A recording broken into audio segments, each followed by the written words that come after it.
श्री भगवान पार्श्वनाथ स्तोत्र।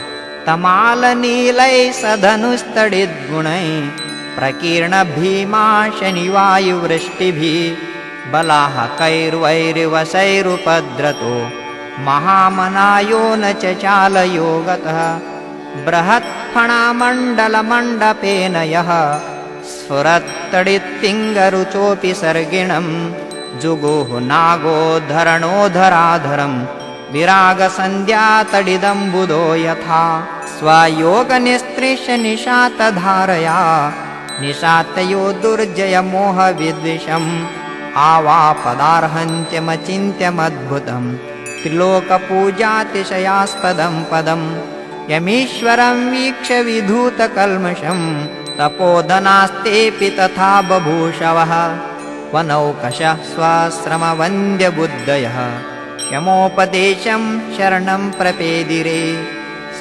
सत्यविद्या तपसां प्रणायकः समग्रधीरुग्रकुलाम्बुरांशुमान् मया सदा पार्श्वजिनः प्रणम्यते विलीनमित्यापतदृष्टिविभ्रमः।